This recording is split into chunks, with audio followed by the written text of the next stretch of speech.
Community is an informal network of support that fills the gaps in a lot of cases for other people who are having difficulties.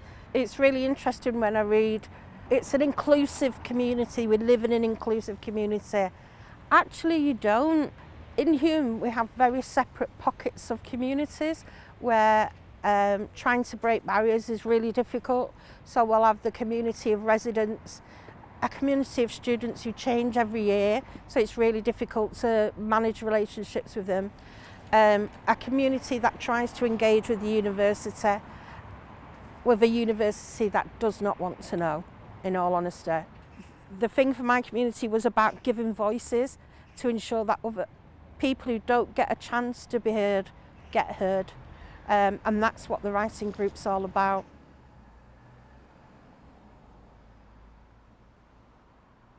Magtopia. Greetings from Hulme. Apparently we are part of the donut of deprivation as described by Tim Heatley. First, let me start by saying that the so-called donut of deprivation is called by greedy developers who have taken every available piece of land, community, church, pub, schools. Our areas were not deprived until structural inequality became rampant through austerity and the selling of purposely driven down land and buildings were for sale in a move to destabilise communities in order to build unaffordable tower blocks for city dwellers who like to live differently, i.e. living 35 floors up, looking down. Note that, looking down on us. As someone who in Magtopia has been described as disadvantaged, poor, deprived, I take great offence. I am more than your labels. I cannot express my absolute disgust that this was considered intelligent documentary. Somehow, airtime is given to the greatest ego that ever walked on water, that is, as he really believed he was God, and the absolute rubbish that he was helping the poor. Dry your eyes, mate, you're shameful.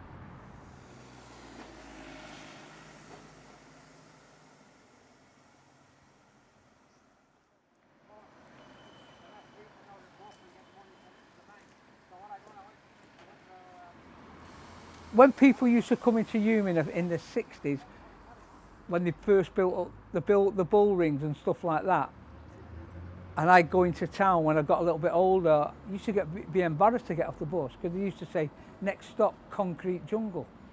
You know, you think, right. And they turn around, somebody says, oh, I'm only visiting, I don't, you know, and it got you to do things like that. But now, any new property that's being built now, they talk about cities in the sky, 20, 30, 40 stories high. It's not, I don't know, I don't understand that. I can't get my head around it. Mm-hmm. But going back to what you said there, what's the difference? As I say, when they moved the families out, community just went flats. You didn't have a front doorstep to sit where some of the older tenants could sit and have a chat with each other and stuff like that. You had all it was walkways on any property that they built in Hulme then. And it was just, I think they just took the spirit out of a lot of people. Like I said before, money matters, lives don't in that situation.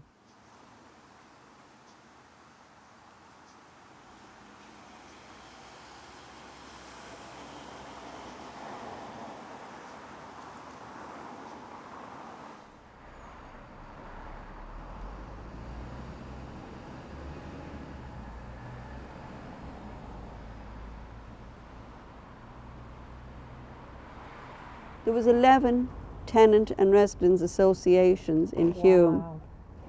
And we came under an umbrella of the Hulme Tenants Alliance. Once a month you met. We used to meet down on Stretford Road. And when I tell you that they were hot and heavy, them meet, they were militant.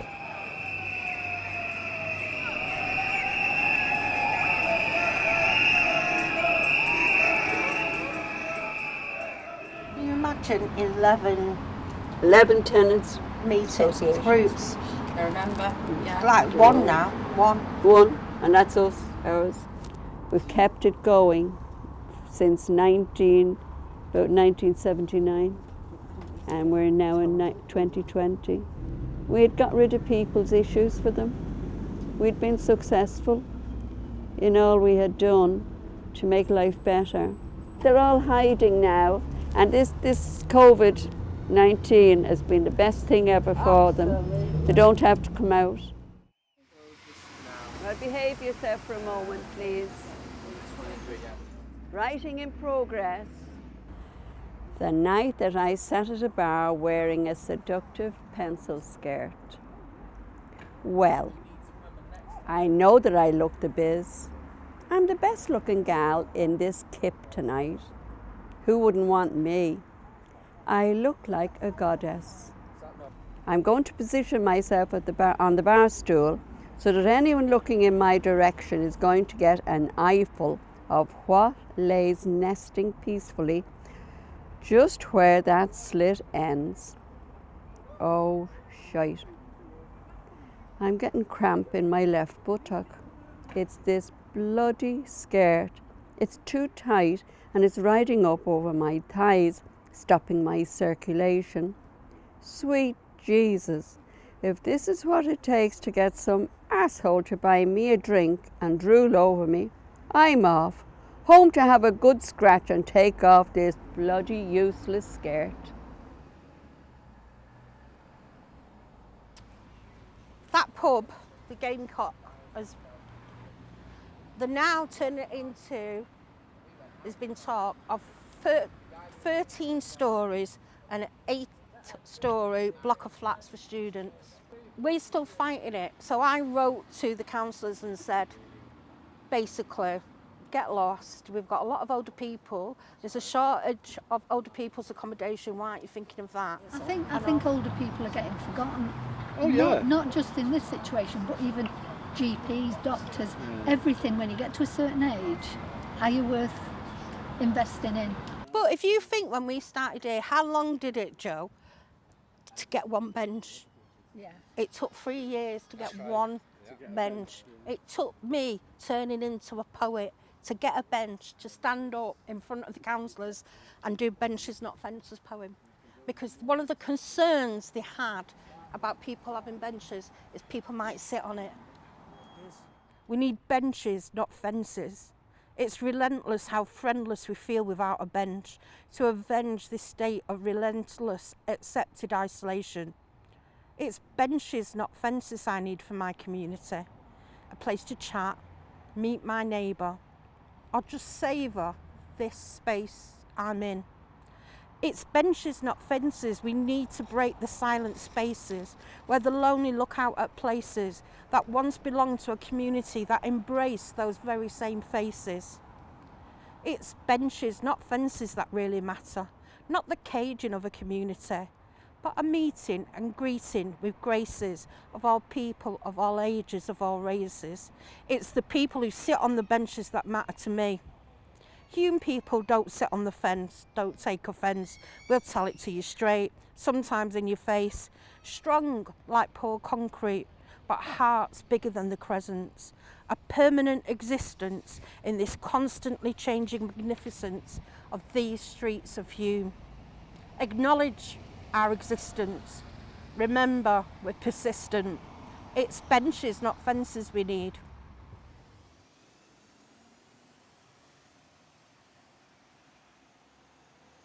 I had this thing, is like, say if Frank or Jimmy went and moved somewhere else, like there'd be a person moving somewhere else, like they won't know, say for example Frank, they'll see an old man who shuffles, see all his weaknesses. They won't see that he's an amazing, fantastic storyteller. They won't see his history, so their idea of him will be different, and they will treat him different to how we treat him, because we know all of him. Yeah. And I think that's that feeling, is like, if I have to move to another area, who will I be then? And you do change. When you move, you change because you want to fit in. Yes. Yeah. And maybe that's it. Maybe we're just at an age where we just think, Can't be bothered. absolutely. This is me. This is me. No, I can't do it. Accept it. Take me or leave me. Do you know? Yeah. Yeah. And it's, if you're happy where you live, how many people can say that? Yes, it is a tower block. It's tiny. I'd love to have bigger rooms, but I've never been happier. And that is because of the community.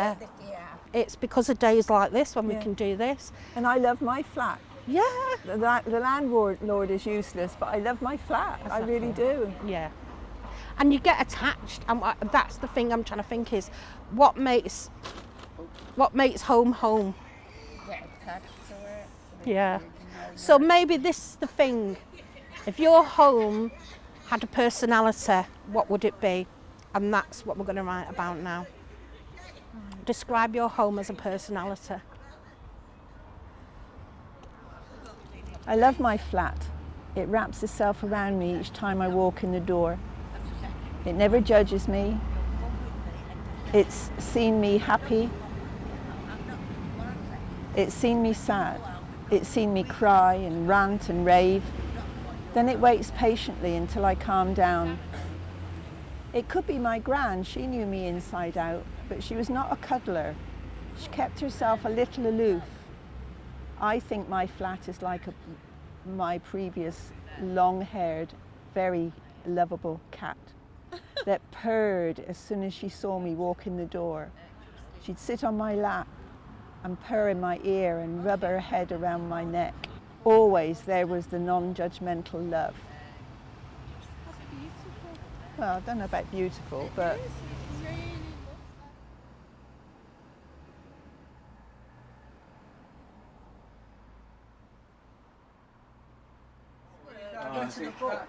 What is it? Or is it just... It's already done. It's already You've done. got that hotel chocolate by a bar like Right, that. so where- So, Actually, no, let's not do it like that. So here- Let's do it something else. you've got this So if you want to icon delete here, these what you icons said, here, that these icons backspace. are too important. So All you've done is open it up, if you get your arrow, plug this in. this little thing, Wait it looks for like that a to do. microphone. Yeah. Then you hold this, the on button, for a few seconds until the light comes up. And that's that. Irish dancing. Go over to this icon here. That means Now, if you there's want a to make Wi-Fi it 6. bigger, you know, like I showed you on your phone. Yeah. Right now it's Get trying the to connect to arrow. one Manchester. Oh yeah, to the We pen. want No, to I connect see to that. this. Yeah. It goes with that. It's called Hawaii. Okay. So Because there's a list of things. yeah. then- So click. As you come down. Yeah. Again, I'll show you it's how got to the do little that. microphone. And then to scroll, I'll get you to do this. If you put 2 fingers on the touchpad and push upwards. So you'll get used to it. Bit down a bit. And it's just well done. Just one look and I can hear a bell ring. One more look There you and go. I forget Okay, everything. so let's Whoa, recap. whoa, Mamma So we mia. connect this. Look at me now. Wait for Maisie. Will I Never ever know. learn? Come on, Maisie, No, speak. I will ever learn. But I only lose control. I am losing There's it a now. fire within my soul. And I Right, can let's hear make a bell Maisie. ring. Come on, use the microphone. Can I forget Ignore Sally everything? Casey. Sally, stop singing. Go on. If you click. So what am I supposed to do now? Right. Is that me? That's you. See you later. Don't do anything. Click that. Tell her that Doherty and I can't even put it in the box right. Oh, shut it. So yeah, can I pack this up for you? Yeah, yeah. I've left the stove there. I'll be back in a minute. My Hulme 2070. Gentrification is the order of the day. No urchins, drunkards, drug users or dealers allowed to congregate or sell their wares. Each home has a perfect garden full of every vegetable necessary to life. After all, we are vegetarians and vegans, all of us. Why would we plant flowers unless they are edible? All of the children now walk to and from school in a crocodile line led by certain parents picked for their healthy participation in the community. Manchester University are the main source of landlord now. Students vie for housing in Hulme. It's the place to live, love and relax. One Manchester have sold all of their housing stock, and the elite of society are very welcome and are accommodated in beautiful homes which once belonged to Hulme residents in the past. High-rise living blocks out the sun and the skyline. There is no chance of anyone getting the rays that we are warned against.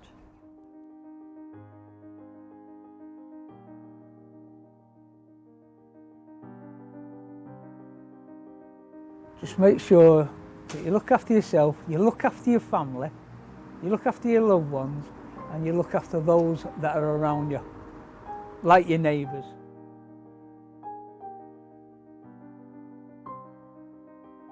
We've got our solutions, we know what they are, and we know what we need to do about them. Do we need help with that? Certainly.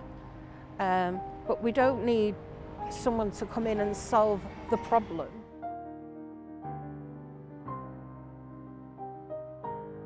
What we all realise now is there is plenty inside ourselves which it just needs nurturing, and by nurturing we're able to realise our potential and that we can do what we want, and we have done it.